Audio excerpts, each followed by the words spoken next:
Welcome to another Realm Kast Tarkon bite-sized episode. I am the Mortal Kombat Phantom, and with me as always is my co-host, our lore master Yanni. Welcome, Yanni. Thank you, Phantom. Today we're delving deep into Mortal Kombat 1's Chapter 1. We're going to begin by breaking down the opening cinematic as we explore visual details, hidden references, and thought-provoking interpretations that you might have missed. And you can enhance your Realm Kast experience by joining us live on the Soul Stream, where we dive into Mortal Kombat, engage with you, our audience. So be sure to like and subscribe so you can be notified when we do go live. So spoiler warning to anybody who has only watched the opening cinematic and does not want to see any of the first chapter's cinematics or gameplay. We are going to be watching that and discussing it now.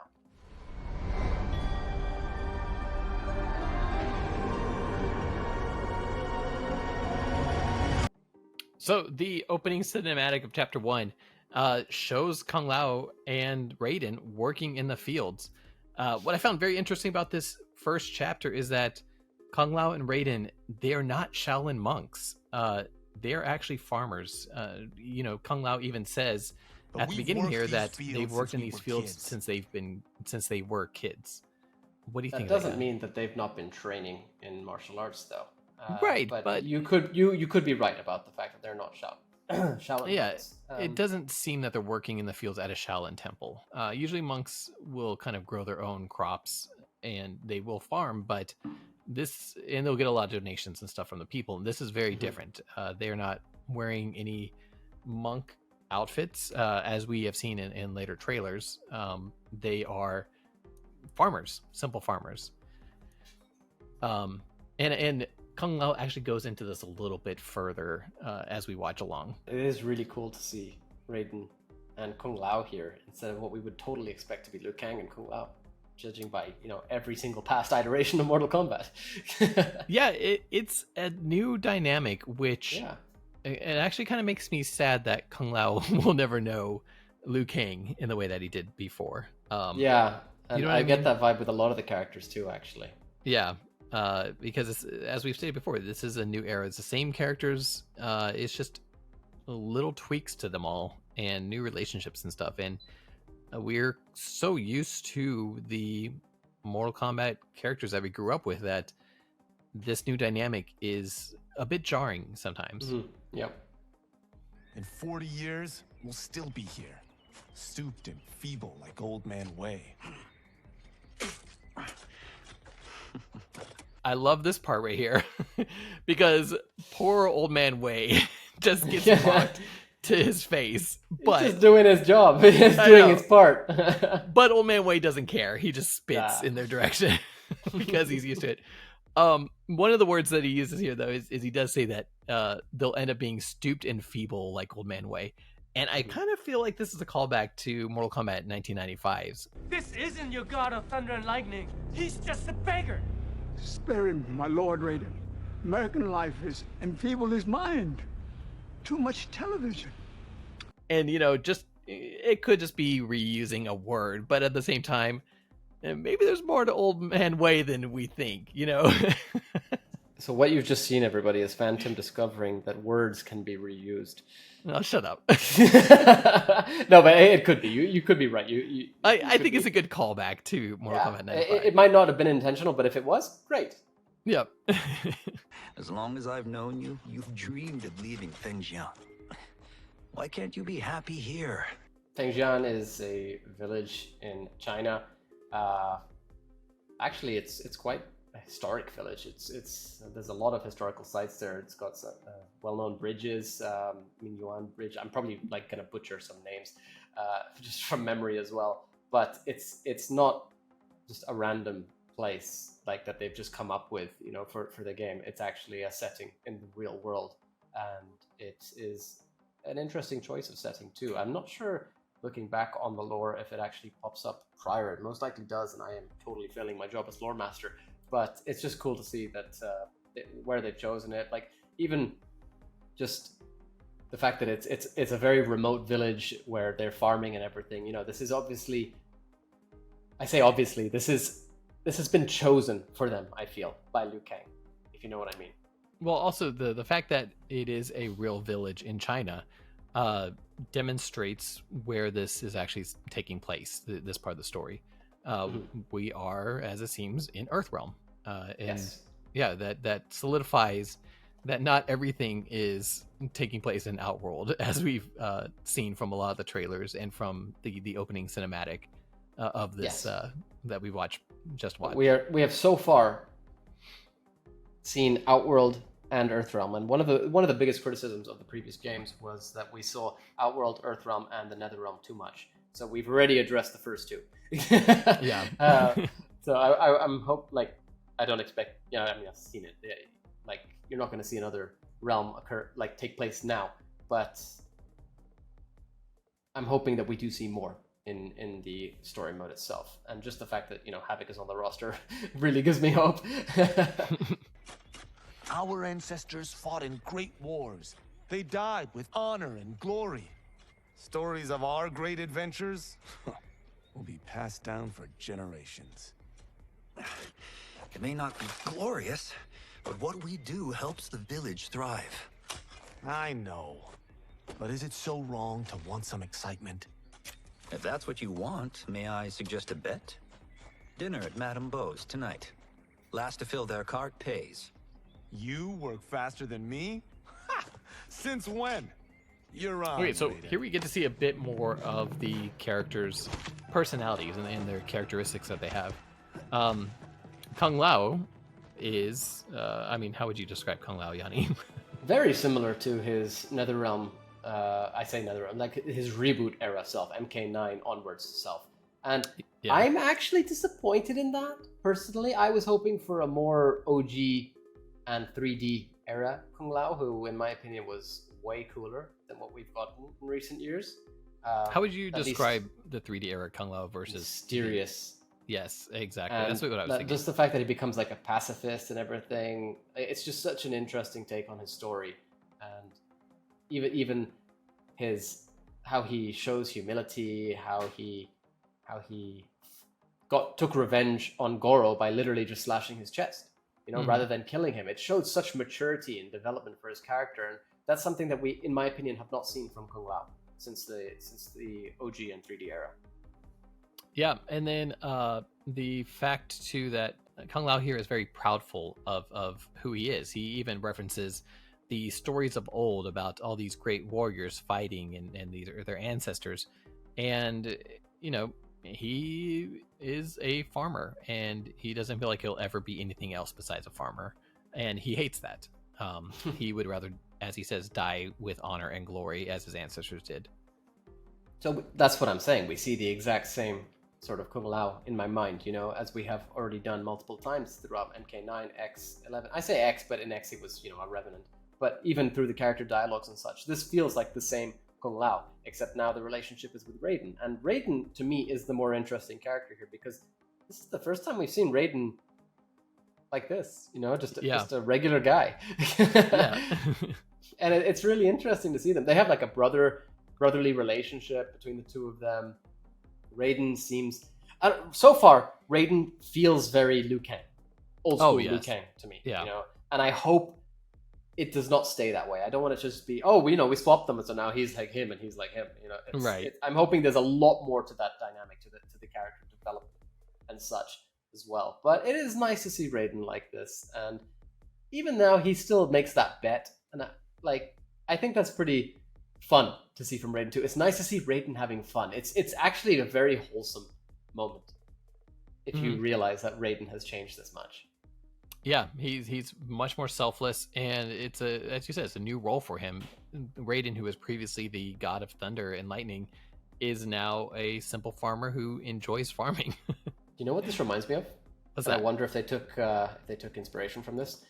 Fujin's ending in Mortal Kombat 11. How did that go?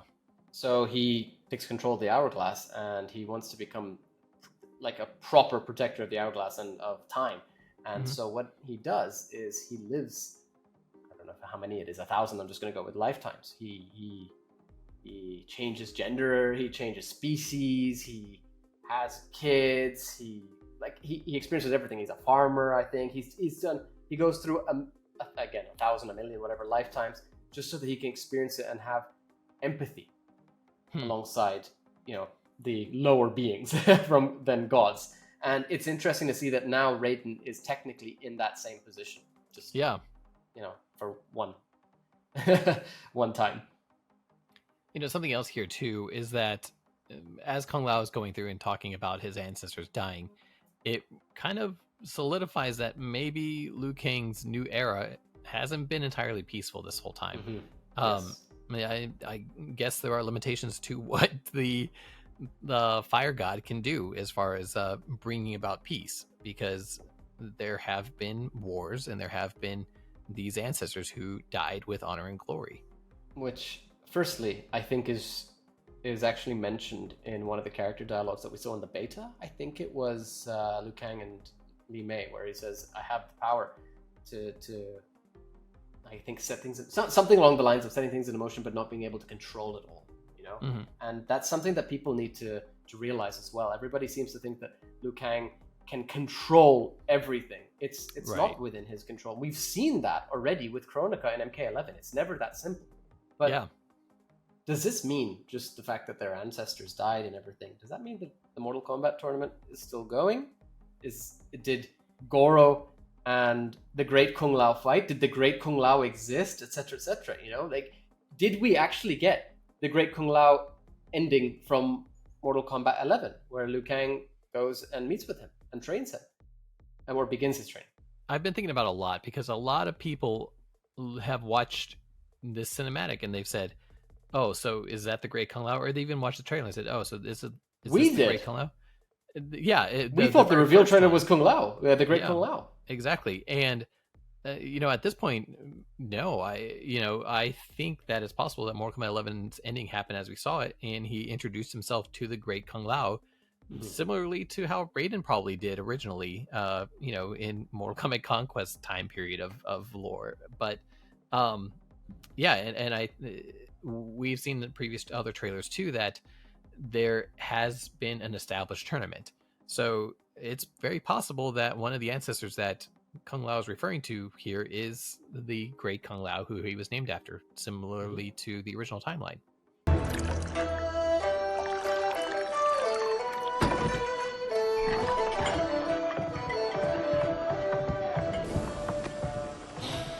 That is amazing. I am starving. I wonder what Madame Bo is making tonight. Here we get our first real scene of Mortal Kombat. It's our first setting that you can actually participate in. If it's something that we've kind of seen throughout our Mortal Kombat trailers and gameplay, which is the tea house. Yes, the tea house. I've got that voice in my head because I played the tea house so many times during the stress test and beta. So I've just got the tea house. But even just we've already actually discussed this purely because of the reveal trailer in this tea house. But the setting has electricity. They're in a remote village, but there is electricity. We see the electricity lines. I'm not sure if we saw it now just on the way in, but there's TV and everything in here, I think. There's the satellite dishes and such. But what's more interesting to me is Madame Bo. Yes. Who is a very familiar face to Mortal Kombat X players.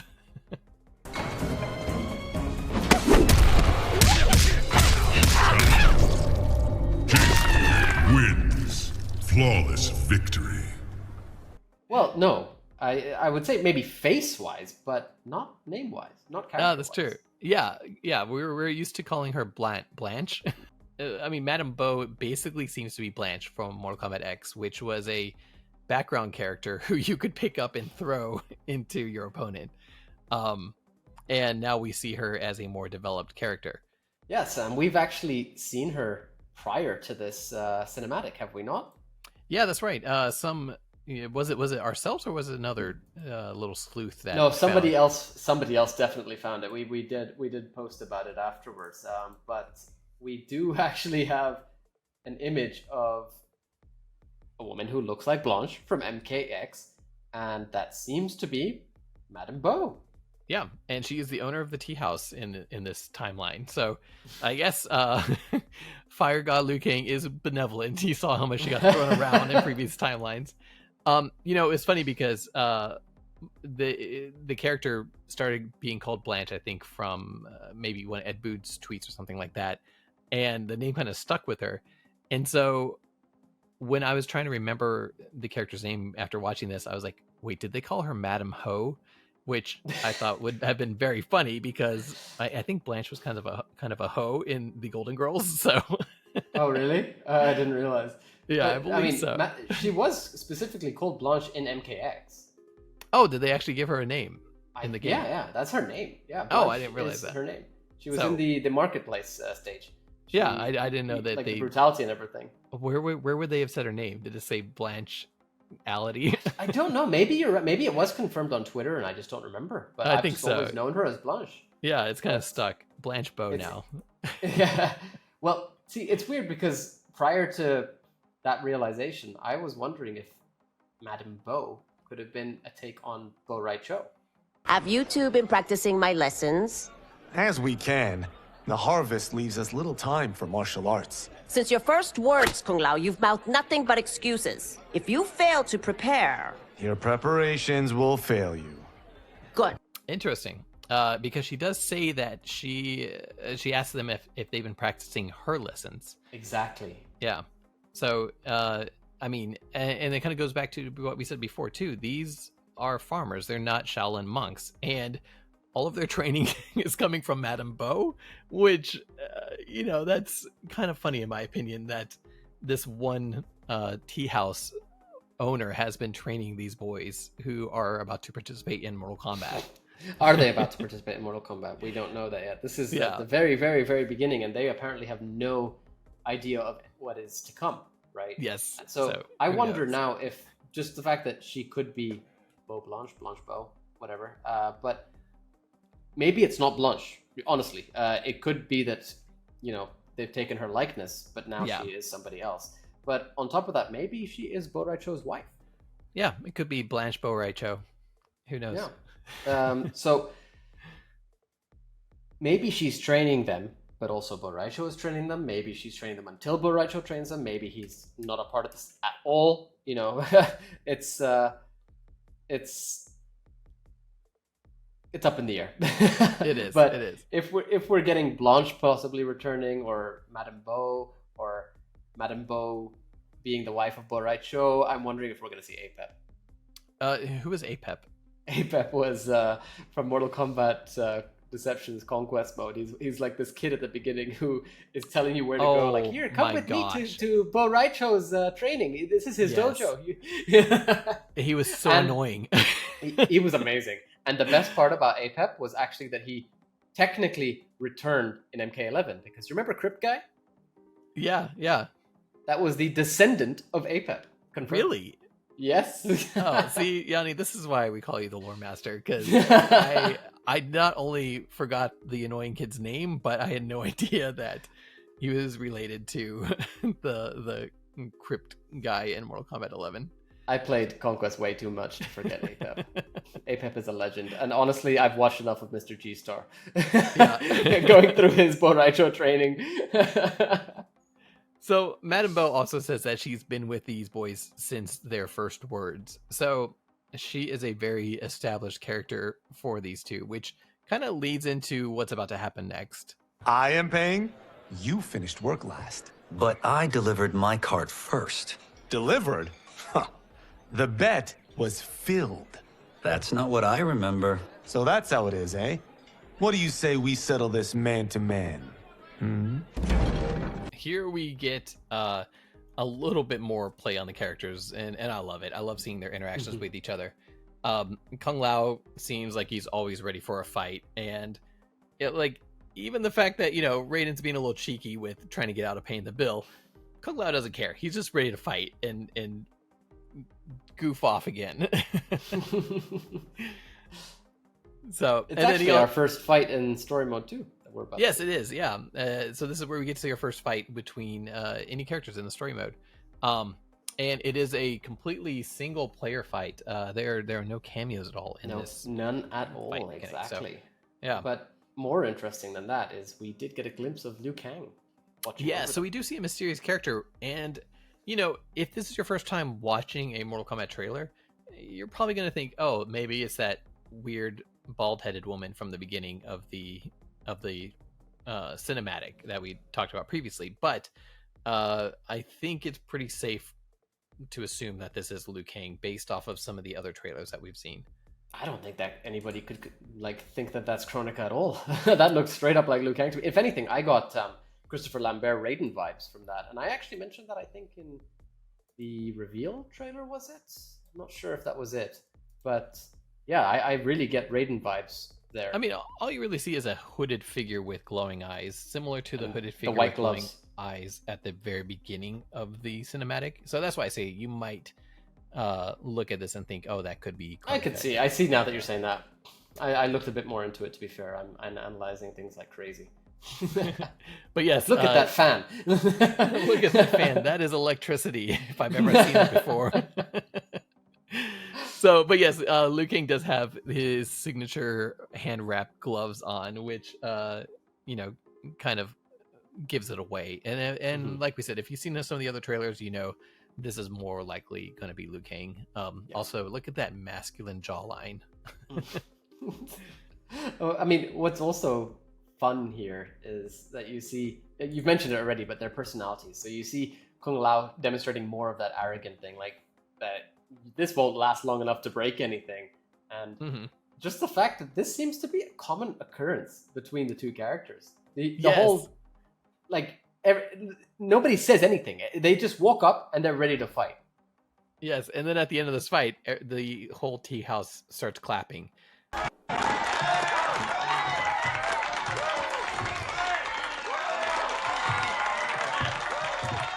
haven't beaten me yet.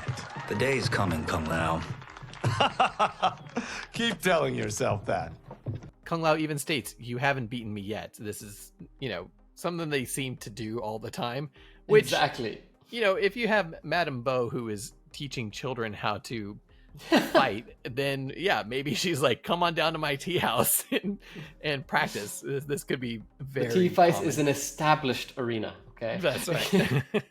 With Blanche watching over you, you That's can't right. throw at people anymore. Only one person can throw. Blanche, looking back on MKX style. I love the bow. You haven't beaten me yet. That's interesting to me. What's that? Just the fact that you haven't beaten me yet.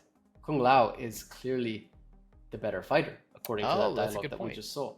And yet, we've seen from official reveal trailers that Raiden is the champion. He's the chosen one. Or is he the champion or the chosen one? I guess Earthrealm's champion Earthrealm's is Raiden. champion. Yeah. Huh. Earthrealm's champion is Raiden, Your Majesty. And so it's very interesting to see that Kung Lao has been pushed to the side again. And I wonder if it's because of that arrogance once again. Yeah, I'm sure.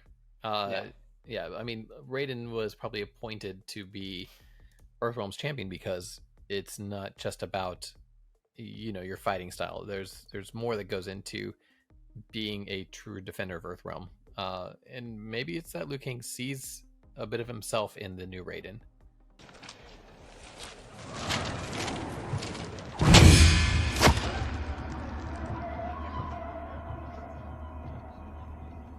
Madame Bo, the Lin Kuei await your answer.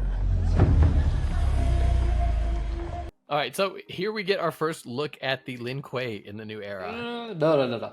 We get our first look at Smoke in so many years in the story. I am so excited. I'm so happy. Smoke is back in the first chapter. That's true. Yeah, this is his first chapter appearance. And, this is the same cutscene that we've seen from the Lin Kuei trailer. And this kind of goes back to what you're talking about with the deception of how these trailers are cut. Because the first time we saw Smoke in the Lin Kuei trailer, he caught that money in the air and he said, "Where there is smoke, there is fire." But that is not at all what is actually happening in the scene. It's not a where there's smoke, there's fire setting. So, there's an actual story that's been chopped up to fit into these trailers. And we're getting our first glimpse of what that story actually is. There's a simple choice. Pay for our protection, or risk harm to this fine establishment. You'll get nothing from me. That, Madame Bo, is unfortunate.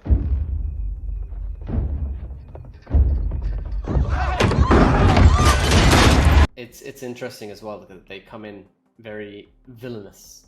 Yes. Lin Kuei, and that is, I mean, it's not exactly surprising. It might be surprising for those who have only seen Kuai Liang's version of the Lin Kuei, who are very honorable and such, and have made peace with Scorpion. And I say the Shirai Ryu, but really, you know, poor Shirai Ryu every single time.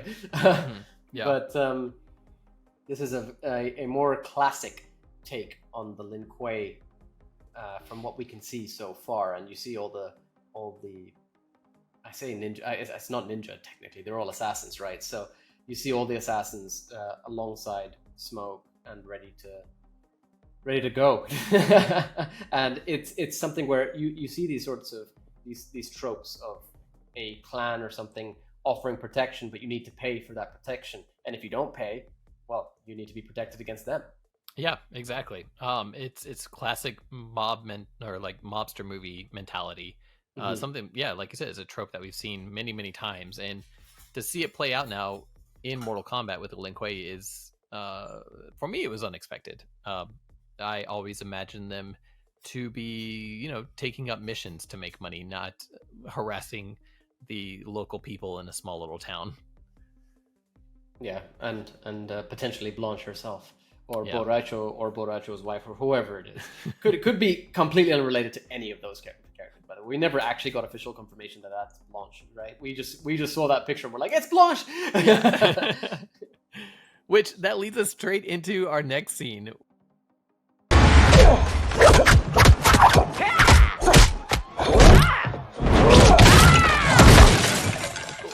Madam Ball! We're right back to MKX. We are. Poor Blanche. She can never catch a break here. Like I said earlier, she is the one who gets thrown around. So, but this time she's not the one doing the punching. Yeah. You know, it demonstrates too that she does have some kung fu abilities. Well, she has trained the boys. Yeah, exactly. So there is a demonstration of that, but unfortunately, and she actually gets the first hit on Smoke. That's true. She's the first one to hit. She's the first one to fight back. She sees somebody breaking her tea house. Yeah, he just slams her head down on the on the what do you call it? The banister. Yeah, the banister. So yeah, the railing I would go with, but yeah, Madame Bo hit first.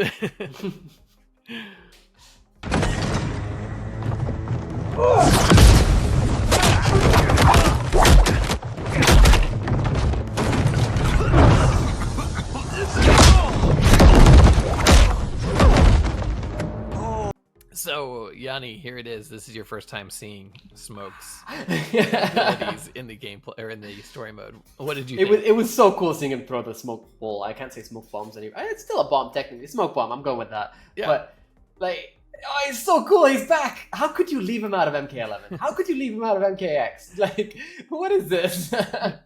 And you know, I think this is a good time to, you know, if you haven't seen our Lin Kuei trailer breakdown and analysis, it might be a good time to visit that one. But Yanni, tell us a little bit more about Smoke's abilities here, because it's not Smoke that we're used to in the previous timeline.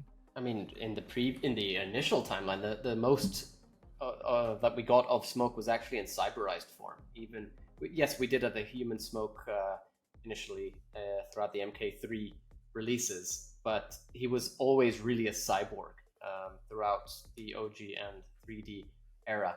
And even when he sort of became like, he was technological, but he was also just smoke. He was like nanobots made up of smoke. It was very interesting in Deception, which is when he was actually partnered up with Noob Cybot, so they were called Noob Smoke. But then, obviously, now if we're going to go with the most recent appearances, let's talk MK9 Smoke. MK9 Smoke was all smoke abilities. He was throwing smoke balls at people to like use the smoke to be able to make them fall from the sky. He was dashing through as a being of smoke. He literally had the ability to manipulate smoke, and that was stated in his tower ending, which was later confirmed in the MKX story, which he appeared in but was not playable. To have the ability to manipulate smoke, because inside of him was a demon known as Inenra. He was part of a sort of sacrifice, and instead the demon killed all the people who sacrificed him, and then was within him sort of what's the word? Like restrained in a way up until it took control of his body when he became a revenant. So technically, while everybody else was a revenant in MKX, Smoke was actually technically an Enra rather than a revenant itself.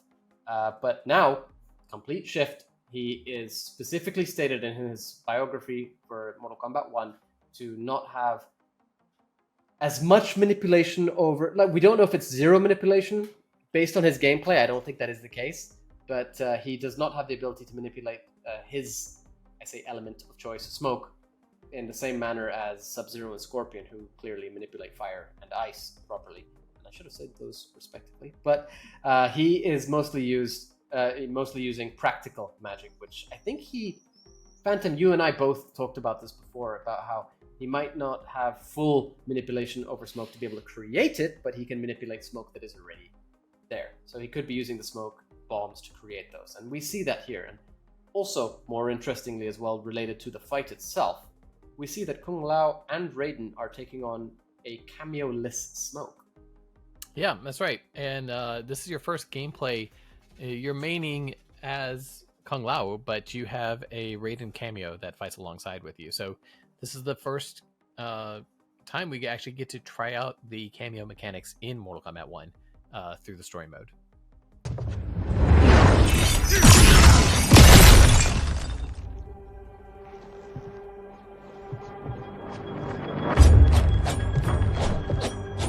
Free where you stand. How does he do that? I have no idea. You interfere with Lin Kuei business. Leave or face our wrath. Abandon Madame Bo. Not happening. We see the appearance of Sub-Zero and Scorpion, the two arguably the most recognizable names in Mortal Kombat. Not even arguable. So, I find it funny too that Kung Lao and Kung Lao and Raiden had no idea. See, you did it. I know. It's bound to happen. I'm so used to it. Kung Lao and Raiden had no idea who the Lin Kuei were at this point, and now Sub-Zero and Scorpion are appearing, and Sub-Zero's throwing ice, and they're both shocked again. This is all new to them. They're seeing, real magic for the first time. I mean, I guess we call it magic because we don't really know where these abilities are coming from in the story, but please don't be Arcana. Please don't be Arcana. Please don't be Arcana. It could be. It could be birthmarks. I said it 3 times. I was born with it.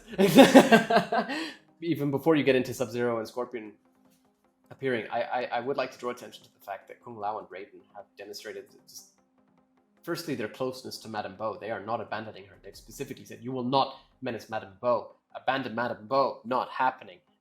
Madame Bo is obviously important to them, but it's also a part of their characters and how they're just good. And I think they would do this regardless of if it was Madame Bo or not. That's the impression I get. Yeah, I definitely think so. I was gonna say not only do they not recognize who the Lin Kuei are, but they also aren't familiar with any of the birthmark magic or whatever we're getting in this storyline. So, so yeah, it's this is a kind of opening up the world to these two characters for the first time. Yeah, it's weird because I mean, obviously we're not playing right now. We're just watching this, so we don't know what Kung Lao has in his abilities. We don't know if he has the ability to use his general abilities that we know him for, the dive kick, etc., etc. We don't know if he can throw his hat and it'll materialize. We don't know if he can do the tornado, any of that. And it seems that he is completely shocked. Like he probably can't teleport, for example. Yeah. And it's just interesting to see that this is most likely a Raiden and Kung Lao from before their training. And I'm gonna go with that point a little bit further as we continue. But this next scene of Sub-Zero leaping at was it Raiden, I think, is just hilarious to me. And I'm pretty sure, I think the Fourth Snake's already made a meme on this because it's so funny. It looks like a cat pouncing. Check it out. Our wrath. Abandon Madame Bo. Not happening. Yeah, so I was gonna say too. So far, so funny. That's been my favorite part in the trailers that we've had that have shown it. It's just so Like, who jumps like that? It's yeah, exactly. It's just so funny to see. What's even funnier is that somebody had to wear a mocap suit and jump in order to record that scene, and you could just wonder what they were thinking. Like, oh, this is normal. It's actually such a like that is the opposite of what I would do as a martial artist. I would not jump face first at something. Right. You know what I mean? I would jump with my like to kick them, for example. But the face is just so funny to see. You know what I mean?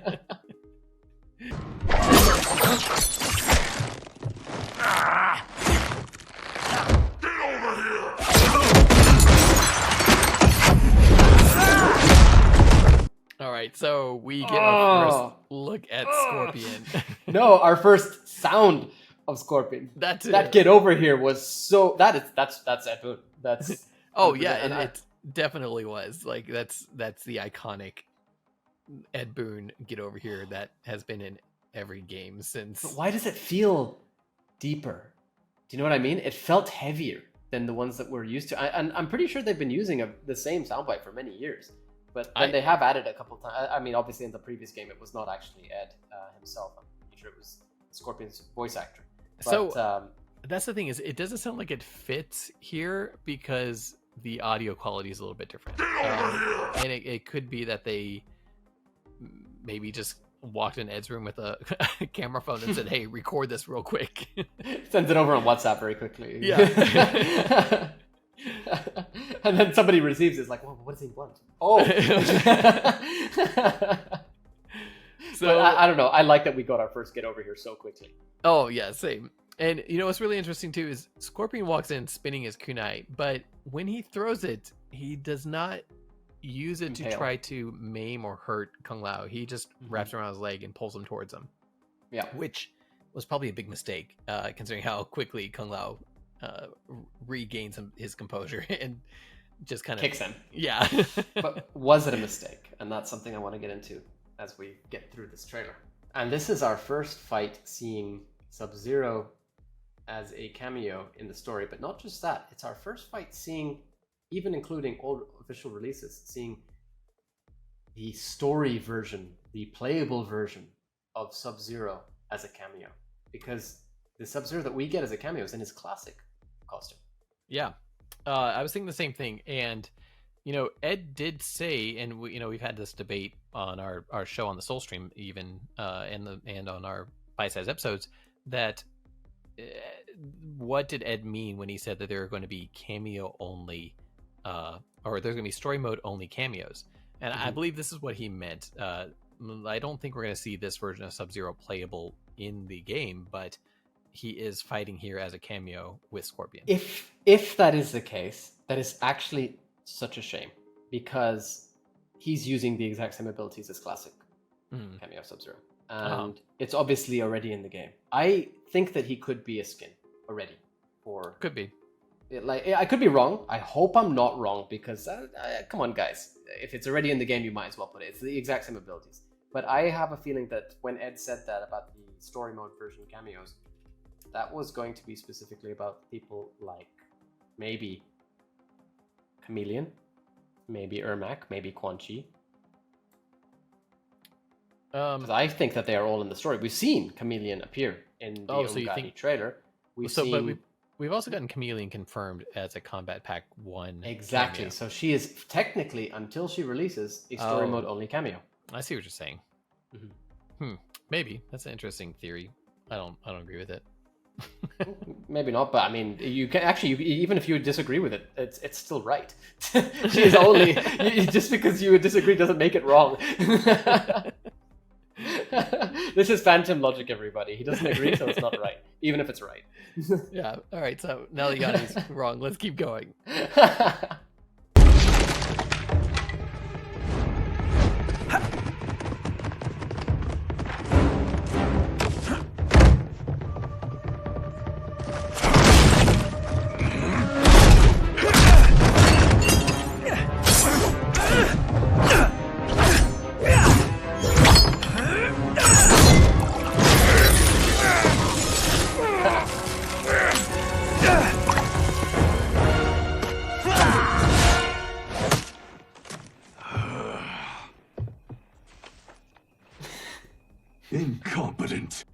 Alright, so probably the best scene in the entire Yeah. the entire chapter 1, in my opinion. Easily. Yeah, there's so much that happens. So let's start at the beginning. We see Sub-Zero basically just be a boss and kick a table down and use it to launch himself. And within that same launch, kick. Yeah. Kung Lao, I think it was specifically. Exactly. And then we get the Oh, it's Raiden. I just watched that part again, yeah. And then we get the full sequence of Raiden trying to slash up Sub-Zero with a meat cleaver, all while helping out a simple beer bar patron enjoy his beer. Is that a beer? I believe it's ice in it. I don't know. It could be sake. Either way, it's hilarious. Like, this guy, to me, is the hero of chapter 1 so far. Oh, definitely. That was so funny. The amount of memes I've seen about this guy, he deserves them all. But then, on top of that, we get to finally see the aftermath of what happens when Kung Lao throws his hat at Sub-Zero and nothing happens. Yeah. And the reaction is just great. It's like, can you blame me? I tried. And it's just Sub-Zero's reaction is even better. He has no time for this. Right. These guys are just annoying him. But then the glaive throw at the end is a nice follow up, and then his reaction. Oh, that works. I like this Kung Lao, Which is great. It's showing the inspiration of Kung Lao's hat, which we know that we do have a sliceable hat in game. So, but does he not already have his? I think it doesn't make sense that somebody's gonna go immediately and just throw their hat. He must have done it before. Maybe you know what I mean? I think he's probably just trying to distract Sub-Zero, Oh, maybe. Yeah, you could be right, actually. That's a good point. And speaking of distractions, did you see Raiden? What's happening behind Sub-Zero while this is happening? He's still trying to get the cleaver out of the table. Because his arms are kind of frozen, too. And I love whenever the glaive is thrown, Raiden almost expects Kung Lao to do something stupid because he just kind of moves to the side too because he knows that thing's coming through. So, it kind of shows the dynamic. On the same wavelength. Yeah, these two have fought together. Like he's actually looking, he's like, oh. Yeah. I have had enough of you. Then go, before I put you down like the rest of your Lin Kuei. You haven't a prayer against the Lin Kuei's Grand Master. Kung Lao threatens Sub-Zero, telling him to leave, but Sub-Zero confirms that Kung Lao's not about to go up against just any Lin Kuei members. He's going up against the actual Grandmaster. Mm-hmm. And this very much establishes the character's position, and it kind of adds a little bit more weight to why Sub-Zero is, besides the cat pounce, is kind of just walking around this bar with a mission, demolishing people. Yeah. But it's actually quite interesting as well that how arrogant Kung Lao is being. He just fights Sub-Zero, and then that's when the chapter itself ends, right? Yes. So it says, go before I put down the rest of your Lin Kuei. You having a prayer against the Lin Kuei's Grandmaster. As you said, this is a confirmation that Sub-Zero is the Grandmaster. And now we don't have to watch the whole fight, but in the mid-fight dialogue between Kung Lao and Sub-Zero, he specifically says, sorry, but I have to ask, can any of you Lin Kuei fight? Well, and not only that, but at the end of the fight too, he says, Are you sure you're a Grandmaster? Which, but I actually think that first dialogue is more important. Yeah, that's a good point. Because remember what I said earlier about how this is not what it seems? Uh-huh. Oh, really? So you think the Lin Kuei should be able to fight better than a bunch of farmers? Oh, 100%. But, I mean, there's no denying that Kung Lao and Raiden can fight, for sure. They've obviously had good training. But it's... Oh, yeah. Madam to the extent where they can take on the Lin Kuei, trained assassins from birth. right? Assuming that the Lin Kuei lore is still similar to what it was before. But this, everything seems practiced. Planned out, maybe, is a better word than practice. Look at how Madame Bo gets the first hit. There is no way Smoke is taking the first hit like that so easily. So there is no way. You think Madame Bo volunteered to get thrown off the balcony? Yes, I do. I actually do. And notice how when Kung Lao defeats, was it Smoke? He goes back and he sees that Raiden has taken out most of the assassins. He says, "Did you do this yourself?" It's like, yeah, I'm surprised too. Raiden's going to take out all these trained assassins without. We did see earlier too that Liu Kang is sitting in the tea house watching everything. So exactly. Do you think Liu Kang paid the Lin Kuei to go and rough up this tea house, or I don't know if he's paid, but he has done this specifically to give Liu Kang. See, I just did it again. Kung Lao and Raiden a taste of true combat and to see how they react in the situation, to prove themselves in a way. And I think that what could happen next is possibly training with the Lin Kuei. Yeah. I think that this was all planned. There is no way that the Lin Kuei, as you said at the beginning, the Lin Kuei, of all people, extorting a random tea house in the mountains in a remote village? Yeah, right. Who needs protection here? You know, that doesn't make sense. I know that Bihan seems to be a lot more aggressive and evil than what we've seen him as the past Sub-Zero and Saiyan mythologies, but this is on a different level, and I don't see my theory is that this is all planned out. I think that this was planned with Blanche Bo, whatever you want to call her, Madame Bo. I'm going to go with. I think this was potentially planned with Liu Kang, or Liu Kang just knew it was going to happen, or had an idea it was going to happen, and came to watch. I think the next step is further training for Raiden and Kung Lao as they learn how to use their abilities, which they were so shocked to see Sub-Zero use. Now, the other thing that I think really emphasizes my point is that you mentioned how Scorpion does not impale Kung Lao's leg with the kunai. He throws it around his leg. Why? Yeah. Because he doesn't want to hurt him. Right. Why would Scorpion, the guy who's known for using a spear, not use a spear? Yeah, that's a great point. Yeah.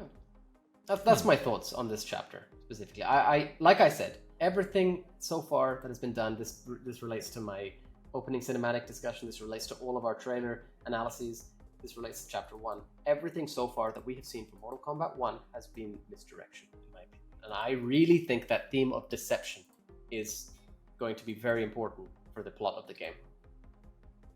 I like it. I think that's a fair assumption, and I think you could be onto something, at least with some of these points. I don't know if I agree with everything that we talked about today, but I do think there is definitely some misdirection happening. But to what extent, I kind of want to hear what our audience has to say. So let us know in the comments. Do you agree with Yanni, or do you think maybe the story is more simplistic and the Lin Kuei are just common mobsters? And let us know in the comments what you think. I'm curious to hear everybody's thoughts on that, so please do let us know, and really hope you enjoyed the chapter 1 analyses from Phantom itself, and we will be back soon with upcoming trailer analyses too. So yeah, let me know if you agree with me, if you disagree with me, if you're on Phantom's side, which is always the wrong side, or if you're with me, who always gets everything right. Skepticism, that's all it is. Could Kronika be Damashi the Deceiver? Could we be seeing Onaga return? Could Shang Tsung take on the role of Shujinko, or even work with Shujinko to bring him back? Let us know. Extend the conversation beyond this actual video itself. Share your thoughts in the comments. Connect with us on social media. Let us know, what do you think? We're on social media as @Realm Kast, same thing as our YouTube channel, and you can interact with us on Mortal Kombat Online's Discord channel. Of course, we always mention it. Your engagement, passion, diverse viewpoints always invigorate the community. We enjoy checking out all the dialogue that we see on the Discord server as well. So make sure you follow us on all channels and keep an eye out.